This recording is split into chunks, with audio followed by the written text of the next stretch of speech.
תן בי את שוכך, תן בי את כוח דברך, מלא אותי, מלא אותי.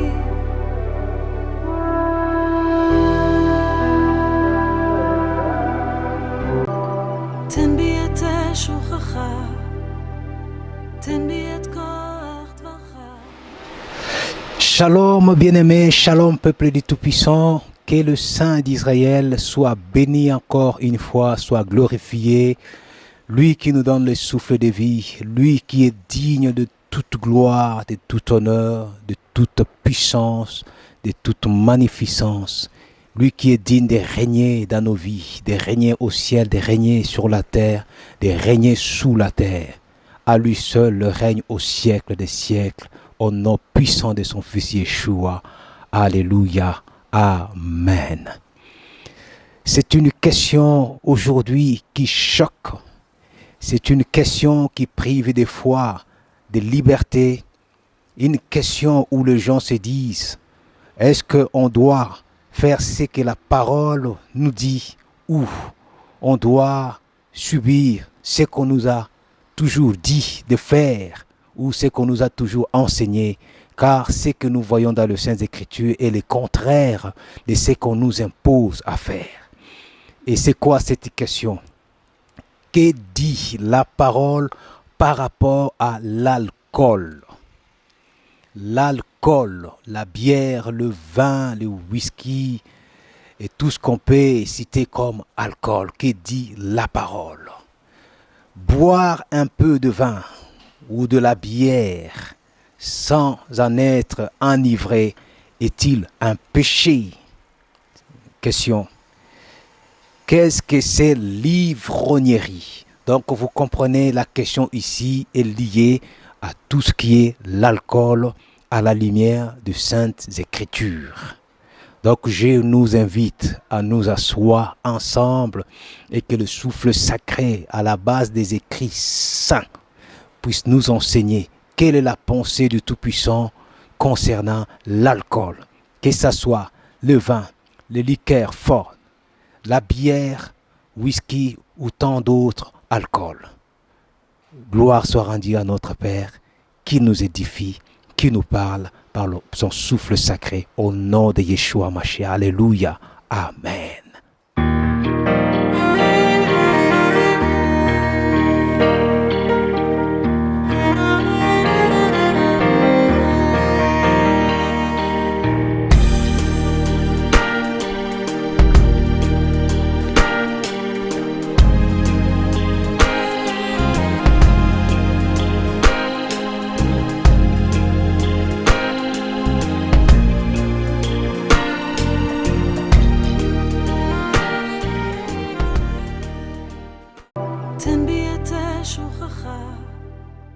Shalom bien-aimés et content de vous retrouver encore dans cette nouvelle étude importante pour notre édification. Voici notre thème du jour ou notre question. Boire de l'alcool est-il un péché? Un croyant peut-il boire de l'alcool? Je crois que le Saint d'Israël va nous donner une réponse par sa parole qui est bénie pour toujours. Amen. La première des questions qu'on peut se poser, qu'est-ce que c'est réellement l'alcool? Voici. L'alcool est une boisson alcoolisée ou un alcool est une boisson contenant de l'éthanol. Nous avons quelques exemples, le vin, la bière, les eaux vives et liqueurs sont des exemples de boissons alcoolisées qui contient de l'éthanol. Et qu'est-ce que c'est réellement l'éthanol? L'éthanol est un alcool présent dans les boissons alcoolisées et qui est utilisé dans l'industrie comme solvant ou désinfectant. Concentré et hydraté, l'éthanol devient le bioéthanol, biocarburant qu'on mélange à l'essence ou au diesel pour la consommation des moteurs. Ce biocarburant est produit à partir des plantes des plantes contenant du sucre. Nous avons le betterave, maïs, le canne à sucre, ou des matières pouvant être converties en sucre comme l'amidon de blé.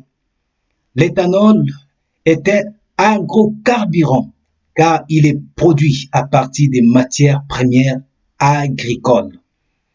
L'utilisation d'éthanol dans les transports reste faible à travers le monde. J'ose croire qu'au travers de toutes ces citations, définitions, nous comprenons réellement qu'est-ce que c'est l'alcool, cette boisson contenant de l'éthanol. Maintenant, nous n'allons pas citer toutes les boissons alcoolisées, mais nous citons quelques-unes qui sont le plus utilisées. La bière. La bière est une boisson alcoolisée obtenue par fermentation d'un mou de produits végétaux amylacés tels que l'orge, le maïs, le riz, la banane, les malcoliques kéanioc. Donc ça, c'est pour la bière. Et pour le vin est une boisson alcoolisée provenant de la fermentation du raisin. Nous avons des liqueurs fortes, boissons alcoolisées préparées sans fermentation à partir de l'alcool, des produits végétaux, d'eau et des produits sucrés tels que sucre, caramel, miel, voilà, eau de vive, sucrée ou non.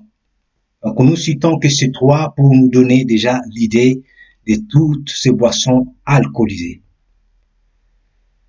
Maintenant, les références de la parole sainte par rapport à l'alcool, par rapport à notre question. Est-ce que nous pouvons boire l'alcool? Est-ce que boire de l'alcool est-il un péché? Que dit la parole du Très-Haut? Genèse chapitre 14, verset 18 nous dit: Melchisedec, roi de Salem, fit apporter du pain et du vin. Il était sacrificateur d'Élohim Très-Haut.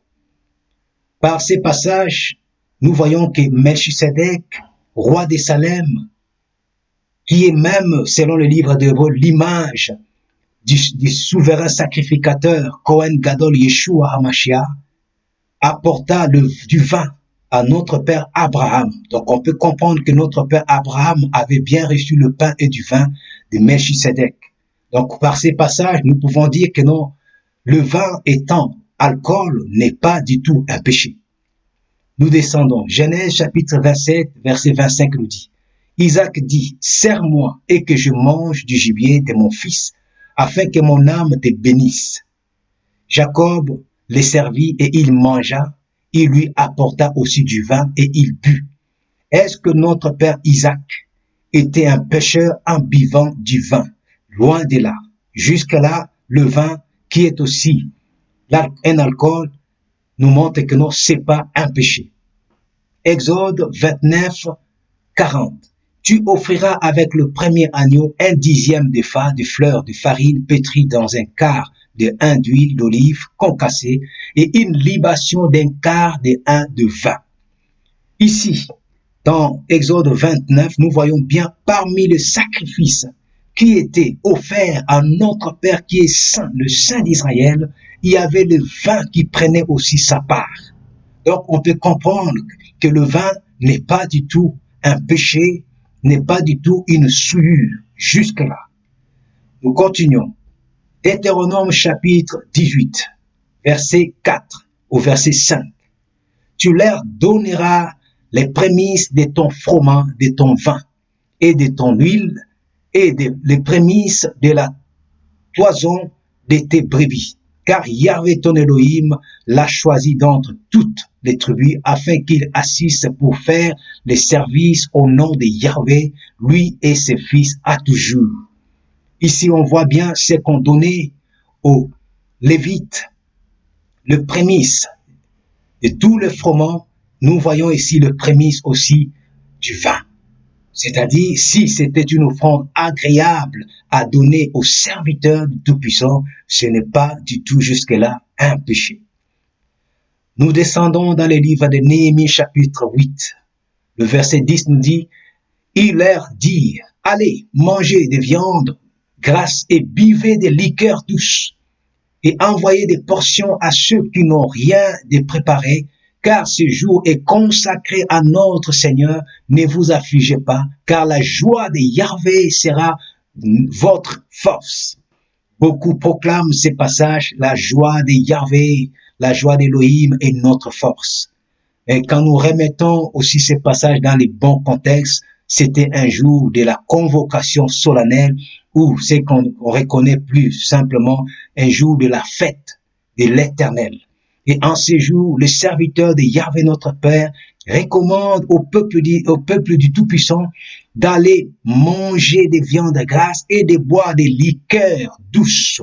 Liqueurs douces, nous savons bien, c'est de l'alcool. Alors, si c'était réellement un péché en ces jours bénis, en ces jours de convocation solennelle ou en ces jours de fête, on ne touchera même pas à ça. Donc jusque-là, ce n'est pas toujours un péché.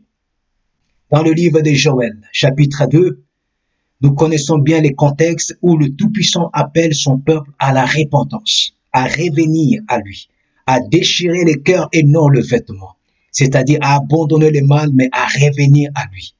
Et après la repentance, il dit qu'il bénira ce peuple si son peuple revient de tout leur cœur à lui.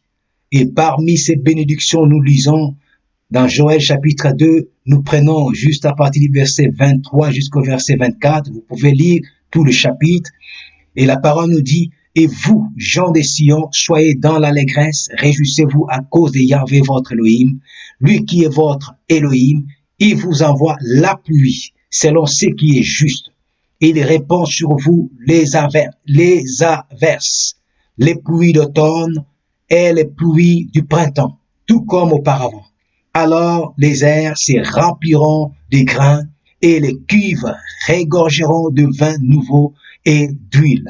Et là, il cite de bénédictions qui répandra pour son peuple. Nous avons des grains, nous avons des cuves regorgées de vin nouveau et d'huile. Alors, si le vin était une malédiction, si l'alcool ici était une malédiction ou un péché, jusque-là, le Saint d'Israël n'allait pas bénir son peuple du vin. Nous continuons toujours dans notre étude, toujours à la lumière des Saintes Écritures. Nous avons une dîme que le peuple du Tout-Puissant devait convertir en argent. Et cette dîme, ce n'était pas la dîme de Lévite, ni la dîme des dîmes qu'on mettait dans la maison des trésors, ni la dîme de l'orphelin, de la veuve, de l'étranger, ni autre dîme qu'on peut avoir ou parler, c'était la dîme de la personne elle-même. Et cette dîme, c'est la personne elle-même devait manger cette dîme avec ceux qui n'ont rien, avec les Lévites, avec la veuve, avec l'orphelin. Mais voyez quand même la recommandation que le Père donne par rapport à cette dîme que l'homme devait convertir en argent. Deutéronome chapitre 14, verset 22 jusqu'au verset 27. Tu ne manqueras point de donner la dîme de tous les rapports de ce que tu auras sémé, qui sortira de ton champ chaque année. C'est la dîme annuelle de chaque année. Et tu mangeras devant Yahvé, ton Elohim, au lieu qu'il aura choisi pour y faire habiter son nom. Les dîmes de ton froment, de ton vin, de ton huile et le premier-né de ton gros et menu bétail, afin que tu apprennes à craindre toujours Yahvé, ton Elohim. Voyez au verset 23, la recommandation est que le Tout-Puissant recommande à son peuple, pour le craindre, de savoir donner la dîme, ou encore les dîmes au pluriel du froment, de son vin, de l'huile, des premiers-nés de son gros et menu bétail, afin qu'il puisse apprendre à les craindre toujours. Et regardons au verset 24, il dit, mais quand le chemin sera si long que tu ne les puisses porter parce que les lieux que Yahvé ton Elohim aura choisi pour y mettre son nom sera trop loin de toi. Lorsque Yahvé ton Elohim t'aura béni, alors tu le convertiras en argent. Tu serreras l'argent à ta main et tu iras au lieu que Yahvé ton Elohim aura choisi. En fait, cette dîme annuelle, c'est une dîme où la personne elle-même devait se réjouir avec. Et la personne allait se réjouir avec cette dîme, là où le Saint d'Israël avait mis son nom, là où le Saint d'Israël avait choisi que son nom puisse y résider pour que son peuple puisse monter, aller se réjouir. Et à cette époque, c'était à Jérusalem, au temple de Jérusalem, c'était au moment de ce qu'on appelle en hébreu le Shalosh Regalim, ou le fête des montées. Nous savons que les fêtes des montées, nous en avons trois. C'est la fête de pain sans levain avec Pessah, y compris la fête de Shavuot qu'on appelle Pentecôte et la fête des tabernacles. C'est ces fêtes de montée. Et c'est pendant cette fête que l'homme montait avec cette dîme pour aller glorifier le Tout-Puissant avec sa dîme, parce qu'il est dit encore dans d'autres écrits, chaque année, tous les hommes d'Israël devaient monter pour se présenter pendant ces trois fêtes. Et ils avaient la liberté de ramener leurs femmes ainsi que leurs enfants. C'est ce que nous voyons Joseph qui a ramené Marie aussi, ainsi que Yeshua, leur fils. À l'âge de 12 ans, nous le voyons très bien. Et c'est au moment de cette convocation, au moment de ces fêtes de montée, que la personne devait monter avec sa dîme pour se réjouir avec. Alors si la distance était si longue, si la dîme était de bœufs, la dîme était des moutons, la dîme était des fruits, qu'est-ce que l'homme allait faire? Il allait juste convertir ses dîmes en argent, serrer son argent dans sa main et monter avec son argent pour aller se réjouir avec. Et regardez, quand il arrivait au temple de Jérusalem, comment il allait se réjouir maintenant avec sa propre dîme. Le verset 26 nous dit, et tu employeras l'argent, c'est-à-dire l'argent de sa dîme, c'est-à-dire sa dîme de bœufs, sa dîme de troupeaux, des fruits qu'il avait converti en argent. Maintenant ici, il dit, tu employeras l'argent en tout ce que ton âme souhaitera, soit gros ou menu bétail, soit vin ou cervoise qui peut se traduire par bière ou liqueur, et en toute autre chose que ton âme désirera, et tu le mangeras à la présence de Yahvé ton Elohim, et tu te réjouiras, toi et ta famille. Tu n'abandonneras point le Lévite qui est dans tes portes, parce qu'il n'a point des portions ni l'héritage avec toi. C'est très étonnant de voir ce qui est marqué en rouge. Le Saint d'Israël ordonne à son peuple, quand il va se réjouir par rapport à sa dîme qu'il avait convertie en argent, quand il achètera, qu'il achète du vin, qu'il achète des cervoises ou encore de la bière ou du liqueur pour se réjouir. C'est-à-dire jusque-là, nous voyons que si l'alcool était un péché, la bière, les liqueurs, le vin était un péché, le Tout-Puissant devait réprimander depuis longtemps nos aînés. Donc jusque-là, nous comprenons bien le Saintes Écritures, ce n'est pas un péché. Le prémisse de vin. Deutéronome chapitre 18, verset 4 au verset 5, nous l'avons lu tout à l'heure, mais ici nous en parlons dans le terme du prémisse.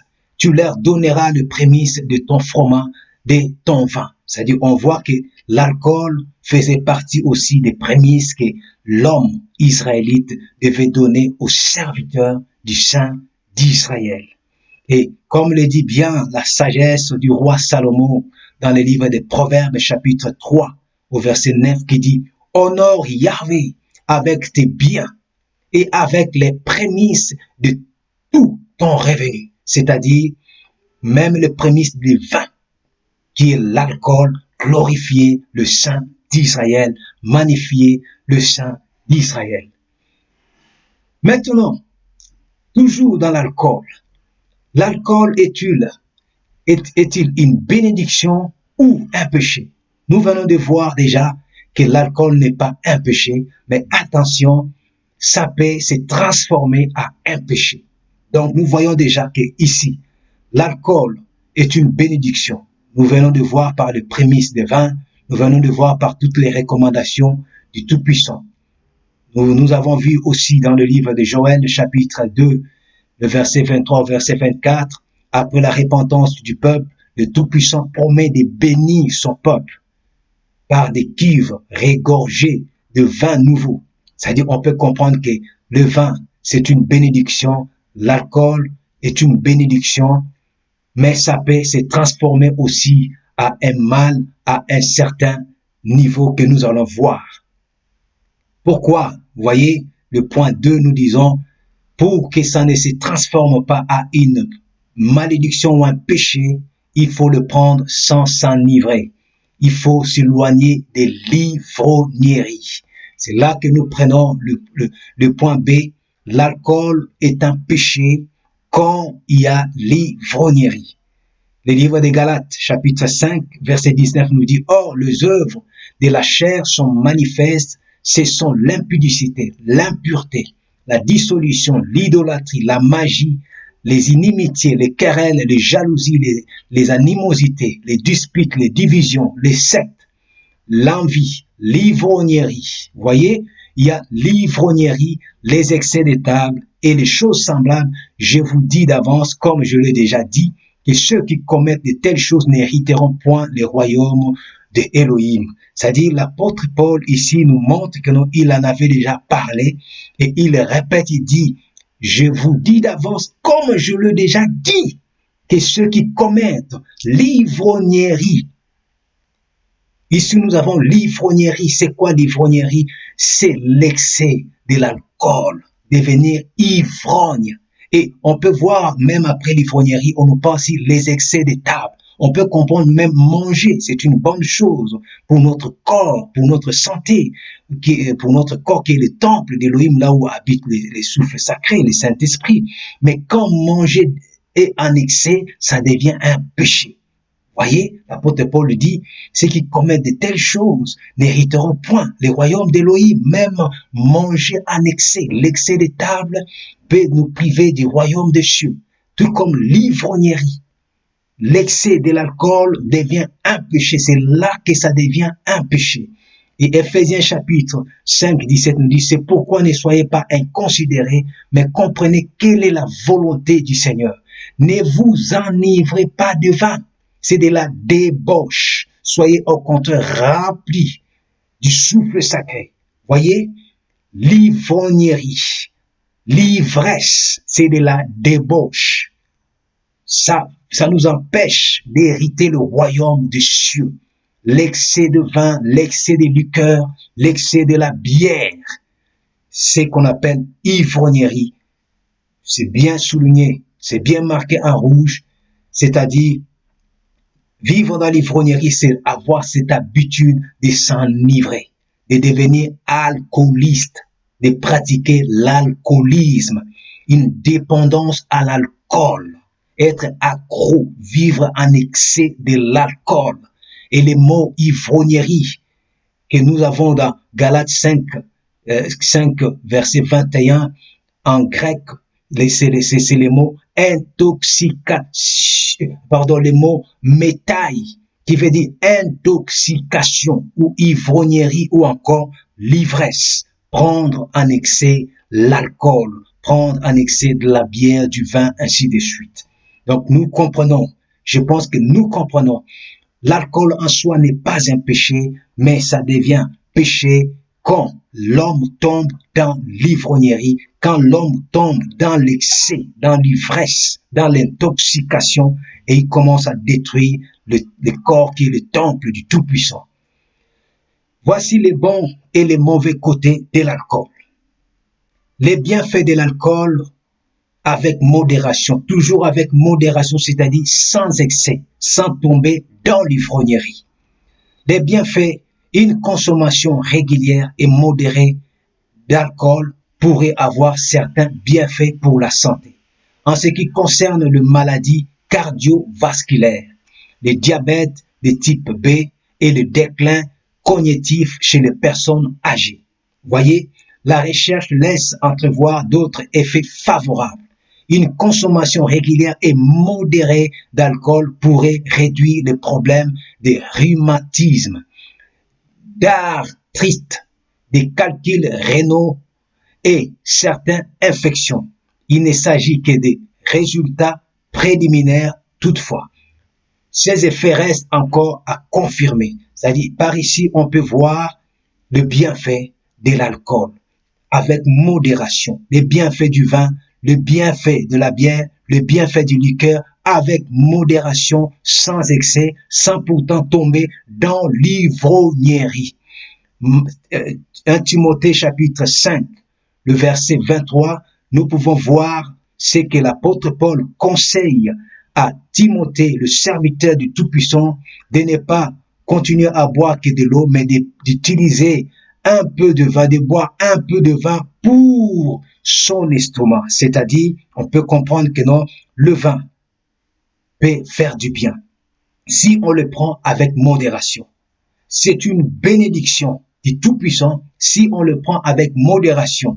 Yeshua HaMashiach, dans cette noce de Cana, avait béni cette célébration avec le vin parce qu'il savait que non, le vin en soi n'est pas un péché, mais ça devient un péché quand on tombe dans l'alcoolisme, dans l'ivrognerie, dans l'ivresse proprement dite. Je pense que jusque-là, nous comprenons. Et voici maintenant les mauvais. Il y a les mauvais côtés de l'alcool quand on le prend avec excès. Comme nous avons dit tout à l'heure, nous avons vu dans Galates 5, même l'excès des tables peut nous empêcher le royaume du Père. Et tout excès dans tout ce qu'on fait n'est pas juste devant le Tout-Puissant, car le Saint d'Israël nous demande d'être juste.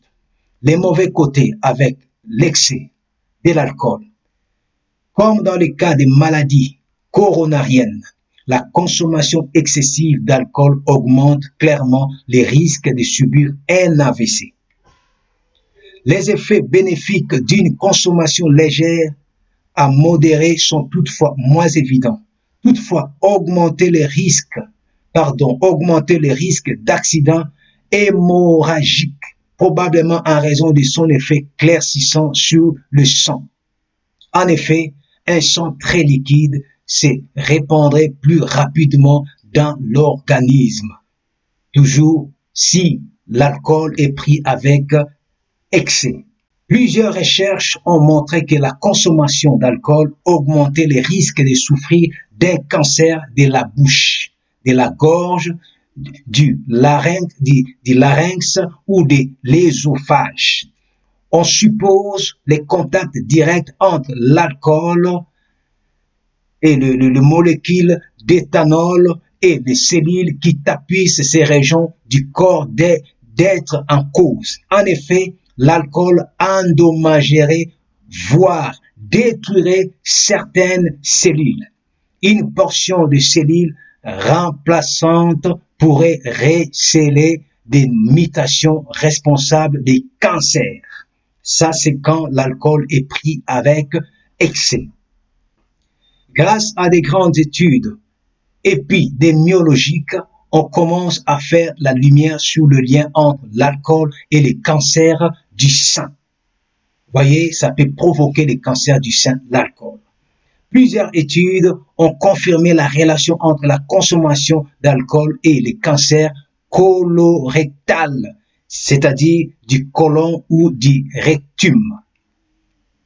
Je pense que jusque-là, nous comprenons tout ce que l'alcool peut ramener, détruire dans le corps humain. La consommation d'alcool est l'un des principaux facteurs de risque des cancers du foie. Boire de façon excessive endommage les tissus et peut mener à la cirrhose. Or, le cancer du foie est l'une des complications fréquentes des cas de cirrhose. Boire un verre de trop nuit au bon fonctionnement du cerveau. Pendant la période d'allaitement, les nouvelles mamans devraient aussi s'abstenir de consommer de l'alcool. Celles qui choisissent de boire devraient se limiter à un verre et compter 2 heures avant de donner le sein. Vous voyez pourquoi on peut comprendre que beaucoup de femmes qui portaient les enfants bénis et consacrés, le Père les interdisait de boire de l'alcool parce que ça peut aussi toucher la vie de l'enfant. Mais ici, ce n'est pas vraiment ça, c'est plus l'enfant, la femme qui allaite, qui doit faire très très attention, et nous voyons toutes les conséquences presque de ce que l'alcool peut faire. Nous avons vu le bienfait si on le prend avec modération, et là nous venons de voir les conséquences néfastes sur le corps quand l'alcool est pris avec excès. Maintenant, pour conclure dans notre étude, conclusion, boire ou s'abstenir. Oui, si tu veux boire, tu peux boire avec limite, sans tomber dans l'ivresse, sans tomber dans les excès de l'alcool. Ce n'est pas du tout un péché à la lumière de Saintes Écritures.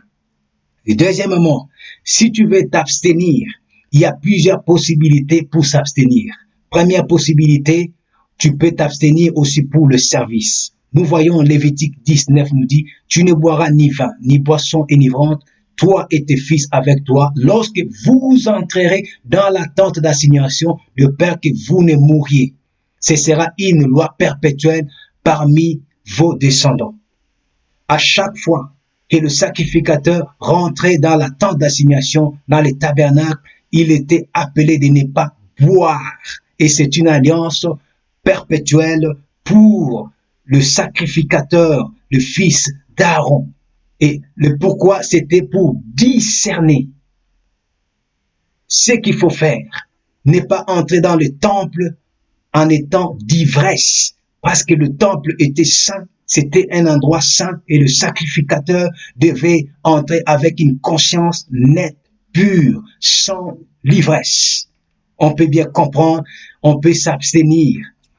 Si quelqu'un veut faire le service du Tout-Puissant, il peut aussi s'abstenir à cause du service saint, à cause de l'appel, à cause du ministère, à cause de ce que tu es appelé à faire pour avoir une bonne conscience. Tu peux t'abstenir volontairement aujourd'hui. L'abstinence aussi peut être par la privation volontaire. 1 Corinthiens 6, 12 nous dit, tout m'est permis, mais tout n'est pas utile. Tout m'est permis, mais je ne me laisserai asservir par quoi que ce soit. Le verbe asservir, qui peut être aussi traduit par synonyme dominer, assujetti, dépendre. C'est-à-dire, je ne peux me laisser être dominé ou être dépendant, être assujetti par l'alcool. Si une personne sent en elle-même que non, elle est attirée souvent par l'alcool, elle commence à être assujettie, être dépendant par l'alcool, autant ne même pas boire, autant s'en priver volontairement pour se sanctifier, pour ne pas tomber dans l'ivresse ou dans l'ivrognerie. Troisième possibilité, on peut s'abstenir par le vœu des nazirs. Et vous voyez, et c'est difficile aujourd'hui. Pourquoi? Vous pouvez lire le livre des Nombres, chapitre 6, à partir du verset 1 jusqu'au verset 21, pour comprendre que c'est difficile aujourd'hui de pratiquer le vœu des Naziréens, le vœu où, selon le verset 3, qui nous dit, il s'abstiendra de vin et de boissons enivrantes, il ne boira ni vinaigre fait avec du vin, ni vinaigre fait avec une boisson enivrante, il ne boira d'aucune liqueur tirée des raisins, et il ne mangera point des raisins frais ni des raisins secs. C'est difficile aujourd'hui de faire le vœu des Naziréens. Ce n'est pas pour ce qu'il faut manger ou pour ce qu'il faut boire, mais la finition de ces vœux, demander le temple, demander le serviteur du temple pour aller raser son cheveu et faire des sacrifices qui étaient nécessaires pour clôturer le vœu des Naziréens. C'est là la difficulté qu'on peut avoir aujourd'hui pour clôturer le vœu des Naziréens. Mais j'ose croire que quelqu'un qui veut se priver du vin, de raisin, volontairement pour se mettre en prière sans pourtant proclamer ça comme le vin des Naziréens, il peut le faire.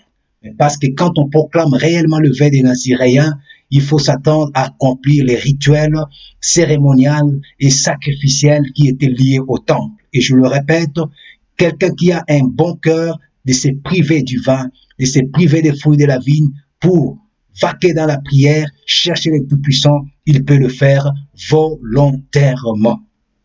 Et je le répète encore, que le sacrificateur ne pouvait pas entrer dans le lieu, dans la tente d'assignation en buvant du vin, de peur que leur conscience soit influencée par la force de l'alcool. Et ils devaient garder leur conscience nette et pure. Aujourd'hui, si tu sens que tu n'arrives pas à supporter l'alcool, moi je te conseillerais de ne pas boire, de ne pas te permettre de tomber dans l'ivrognerie. Conclusion, boire ou s'abstenir. Pour conclure, nous avons compris que boire l'alcool n'est pas du tout un péché, mais ça devient un péché quand on tombe dans l'ivrognerie. Et nous finissons par ces passages, tout m'est permis, mais tout n'est pas utile, car tout ne m'édifie pas. Et je ne me laisserai pas être asservi par quoi que ce soit. Ne nous laissons pas être asservis par l'alcool, mais si c'est une bénédiction pour toi de le prendre en rendant des actions de grâce au Tout-Puissant, en ne pas tomber dans l'ivresse, fais-le bien pour la gloire du Tout-Puissant, car l'alcool en soi n'est pas du tout un péché, c'est les excès, c'est l'ivrognerie qui est un péché. Gloire soit rendue à notre Père. Shalom, que le Tout-Puissant vous bénisse. Ce n'est pas la pensée d'un homme, ce n'est pas l'idéologie des hommes, mais nous voulons retourner aux éternels sentiers, qui est reconnu par les anciens sentiers, la parole éternelle. Pas des théories, pas des dogmes, pas des systèmes de remplacement, la parole, seulement la parole. Et ce que la parole nous dit de faire, c'est ça que nous sommes obligés de faire. J'ose croire que chacun a pris sa part, chacun a pu comprendre cette étude sur l'alcool. Que le Saint d'Israël soit béni au siècle des siècles par son souffle sacré, Ruach HaKodesh, son esprit. Au nom de Yeshua HaMashiach, Alléluia, Amen. Soyez tous bénis et à la prochaine par la grâce du Tout-Puissant. תן בי את שוכחה, תן בי את כל